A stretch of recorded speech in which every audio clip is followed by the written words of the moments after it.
there, class! Today we have an exciting task at hand. Our video is going to demonstrate to you the common laboratory apparatuses, their uses, how to use them, and most importantly, the safety precautions you need to follow when handling them during laboratory activities. Are you ready? So, if you are ready, let's get started!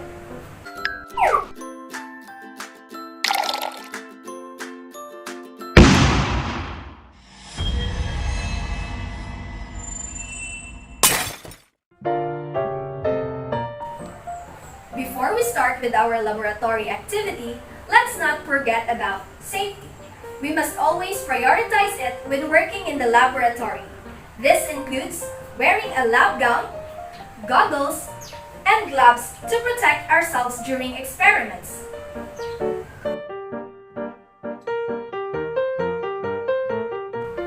Well, let's start with a simple question. Which laboratory tools are indispensable in scientific experiments and are often considered the backbone of the laboratory? Yes, you're right!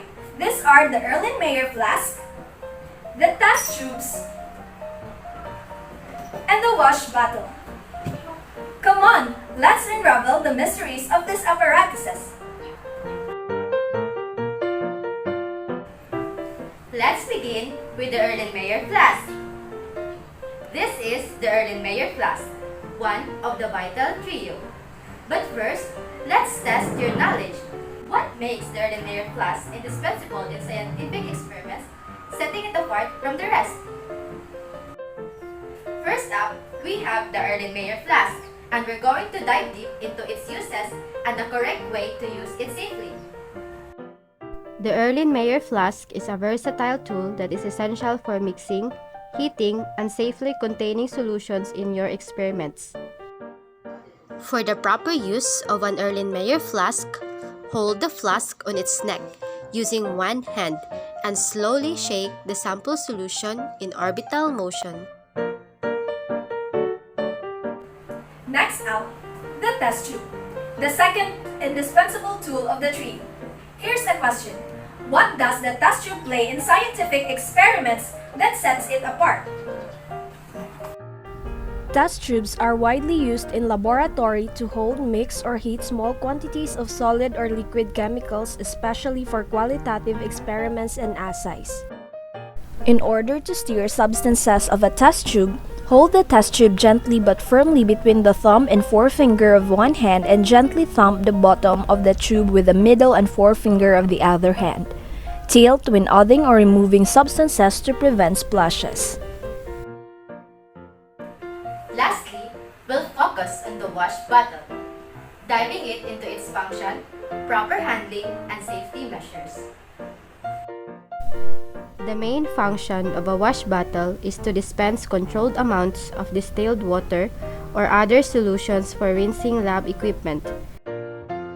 To use a wash bottle properly, squeeze it gently to dispense the liquid in a controlled manner. Never force it or shake it vigorously. Make sure the nozzle is pointing away from you and others.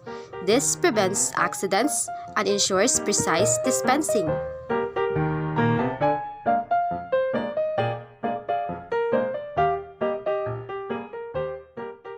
Possibilities are endless. It is not just about science. It is about the foundation of discovery and innovation. So class, this video has demonstrated the essential laboratory apparatuses, the Erlenmeyer flask, the test tube, and the wash bottle, along with their uses and safety precautions. These are the building blocks for your safe and successful scientific experiments. Now, here's the challenge for you.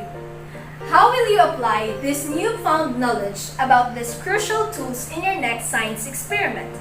Remember, safety first.